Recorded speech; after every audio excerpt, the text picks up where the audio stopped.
There is some magic happening right now, I think, in Web3 land, and part of this is around mobile. And if you look at some of the projects that are circling around this, Solana, Arweave, and many others, even Helium to a certain extent, start to really maybe open up a new pathway to Web3 via mobile devices. We're going to dive into all that good stuff for you guys today. My name is Paul Barron. Welcome back to Into Tech Path. Let's get into it. And the point is, on mobile, this is typically the runway for mass adoption. Mobile is going, we know this is going to happen in mobile gaming. It's already happening. The likelihood is it's going to happen in crypto to a certain extent. That's why so many mobile apps, why you see Robinhood that runs in a mobile-only app. Mobile is the gateway to mass adoption. So with that being the case, if you look over to this first tweet, this is Solana Mobile talking about what they're up to. This is just Solana introducing their dApp store. Now, how big is this is the question. There's a lot around what the future of this might be because it is a very open system. If you compare this what's going on within Google and Android, and you look at obviously the Apple ecosystem, these are problems that are not necessarily bridging the gap into Web3. So for Solana to be able to do this, now granted, yes, there is still adoption things that they have to get through. Solana is still one of many L1s. It's still one of many Web3 components, but I think they're in the right spot here for where this might go. A couple of things I wanted to hit on here within it. There's a lot of scenarios that play into this around the peer-to-peer transactions. The other aspect on this, and we'll talk about this in a second, is to get into where the storage is going to be going on these mobile devices. So this is very interesting in the point of how adoption is going to occur. And I'd love to kind of get your feedback. You can kind of see some of the screen integration there that they're doing with Pay with Solana Pay.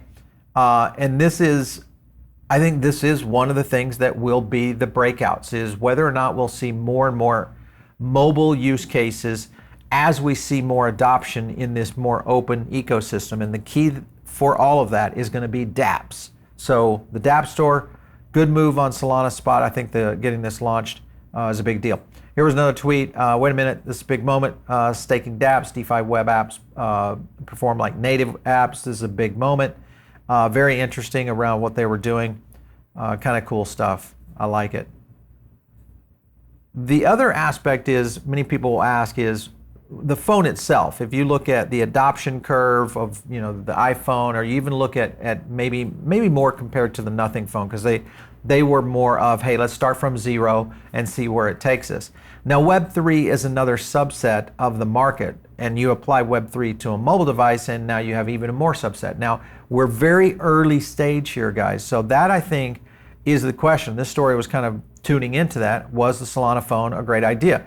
Because there's a lot of top tier makers out there right now, but not many in terms of the blockchain space. So I think their point that they hit on a couple of things here. Let me kind of zoom in on this for you guys. At its core, the Saga phone would have state-of-the-art mobile features supplemented by a secure element in the device where you could keep your seed phrases, your private keys. This to me is a big deal. And then it could create a new standard for the Web3 experience on mobile. That I think is the bigger scenario, that if the development of the Saga really does start to accelerate, if a Web3 experience, because remember, it's still early in Web3, but I'm seeing more and more integrations in Web3. You look at what Unstoppable is doing, you look at some of the platforms that are now allowing you to build entire websites within a Web3 solution that are kind of like a Wix or a Squarespace element. That to me is going to be the ramp up phase, and with that you're going to need those mobile devices, because again, big adoption, mobile. So I think it's all trending in the right direction. World's first crypto phone, Solana, and there's the Saga right there. A couple things that I'm going to play this clip for you guys. A couple things he hits on are very important, so listen to this clip real quick. First crypto phone right here. So it's got a cold wallet incorporated into the phone. It has the Android app store, right? But we also have our Solana dApp marketplace. What's unique and revolutionary about the store is this is how we're going to bring Web3 to mobile. Because right now all Web3 applications are browser-based only. As far as hardware specs, it's got 512 gigs of storage, which is half a terabyte, 12 gigs of RAM, and The idea is that with the Solana dApp store built into it, we are going to empower developers to have a native operating environment. All right, so what he kind of hit on there was the openness of this. And granted, the App Store, I think, is the key component here, especially if developers want to go into a decentralized or more narrow focus of how they deploy the dApps that they're building. That, I think, is one of the power plays of Solana. It's what we talked about after the Breakpoint conference. It's one of the things that why I was so bullish on where Solana was going. Granted, FTX almost destroyed this great token and great project. But I think the point is here, guys, is that if we see the movement really take off here in terms of a true, browser-based, or I should say, not browser-based, but mobile-based, not only dApp Store access, but the ability to really tie into our wallets and the functionality of going to Web3, this is going to be a hit for sure. I want to pause for a second and thank our sponsor today, and that, of course, is iTrust Capital. If you guys are looking at long-term holding of crypto funds, this is one of the places to do it. It also allows you to do things like gold, silver, all of that. You can use it within the app itself. There's no fees to you just to do this on the platform. The only fees that you have are within the platform for your self-directed trades within your IRA.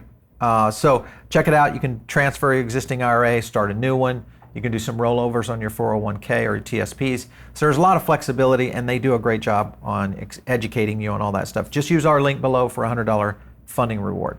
So let's get back into the phone itself. And this is doing analytics. This just shows, I'll kind of hover this, on the orders. And you kind of see this flat line. There was the launch, boom, and then a big surge right here. So up to around 6,400 phones now, which is, in my opinion, still not bad for a Web3 based phone. You compare this to others before it starts to get the attention of all the big players. The one that I would compare it to maybe is the Nothing phone.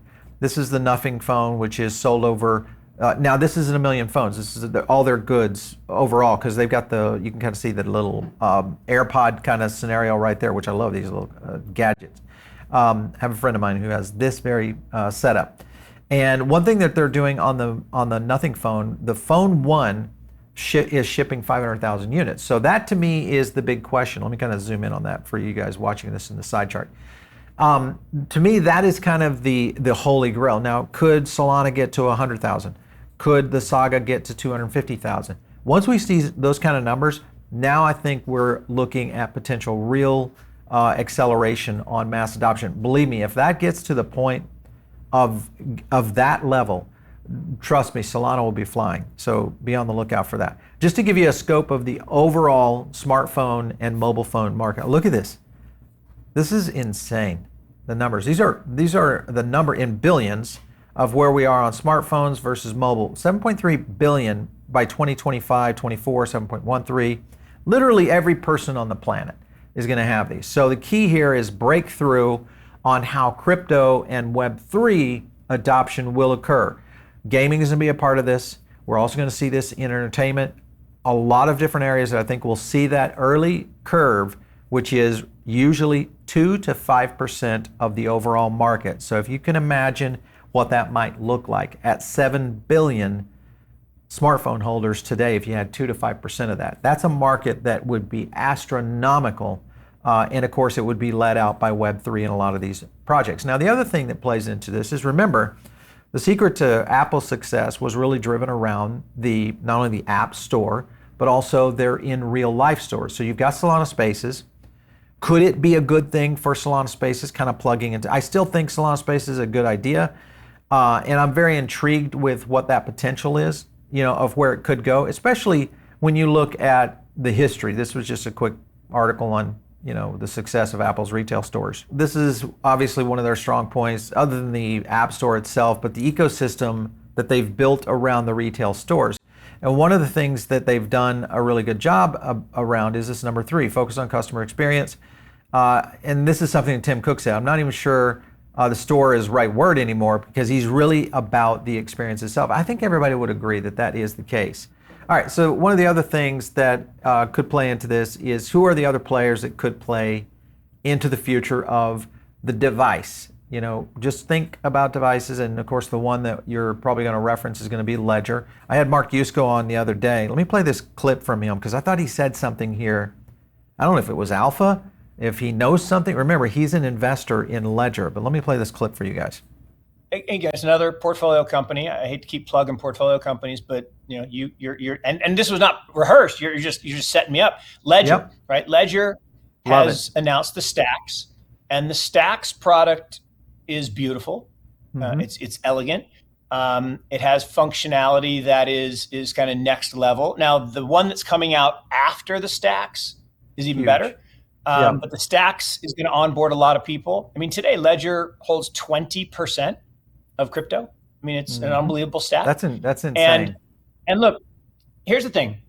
This made the mobile net, right? The browser made the internet, but this device made the mobile net. It made internet always on, ubiquitous. All of us use it every day, all the time, 24/7.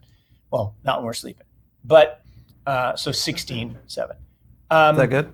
But So what he's getting at there, obviously, is that transition to what mobile will mean for Web3. And many people think that the Web3 revolution will most likely happen in most parts on mobile. And obviously, this is a good way for kind of where Solana is going and what that might look like. But remember, Ledger also, right here is their stacks. Just kind of showed this the other day. Hand size compared to the device, its responsive level. There's some elements here. Now, I feel like what Mark was talking about is maybe an evolution of what that might be. And this is the thing that we're speculating now for Ledger of what could that look like in the short term. So lots of stuff happening out there, guys. Don't forget Helium is the other one that plays into this kind of package of mobile integration and mobile future around Web3. Here's Helium 5G obviously growing. This time it's getting involved and helping shape the future of the network, participate in the mobile governance, etc. But the key here is there's now, let me kind of zoom in on that for you. There are now 8,200 5G radios on the Helium network. This is early too. Remember, this was just announced last fall. And the transition and movement with Solana, which Helium decided to position to, but the ability to get 10,000 of these and then go to 20,000 and then 50,000. Now you're talking about a density level that could really make a difference. And again, this would be more into what could be somewhat of a native Web3 application that starts to flow into traditional everyday persons. So big deal out here. A couple of things they focused on here. I want to just show the Helium Foundation what they were talking about. Smart contracts already under audit as core devs are still building all this out. Proof of coverage processing soon moving from validators to oracles. This is happening in parallel to the Solana work, which is on target to activation next month. This is coming from January 21st right here. So as you can see, good movement, very fast, and lots happening in the space for sure. Other thing that is kind of interesting here was an announcement of Helium Mobile. And this was just a quick look at this. I mean, you can kind of see major announcements, IoT, but look at that, mobile. Tons of partnerships already brewing. So again, big opportunity here. Helium is one we watch heavily here on the network. As you guys know, we track it in the CPI. So lots happening there. The other thing is tying Arweave into this. This is the other component of the three horsemen. Device, the platform, the ecosystem. Now you need storage. Now you're setting on a potential here with Arweave. Here was their CEO talking about nobody should have the right to choose what dApps you use. It's on your hardware, should be your choice. And then boom, he's talking about Solana Mobile with decentralized app store, which again, going to live on Arweave. But again, this is a power play because this completely challenges what the old school model of app stores, storage, and user rights to your own stuff has all been about. Just think app store, think mobile, think social media. Arweave, here's the ecosystem. I'm going to just zoom in on a couple of partnerships right here. I just want to focus in. There's Instagram coming in there. You can kind of see the potential here is pretty massive. There's Meta, of course, playing in because of Instagram. But the potential here is pretty drastic for where this is going. Hopefully you guys can kind of see the writing on the wall here. Last up is a little bit about, just the size of Instagram. Look at the size of this thing. The beast, 4 million photos per hour going in. These are pictures and videos going uploaded per day on an estimated of 95 million. Then you look at where Arweave is right now.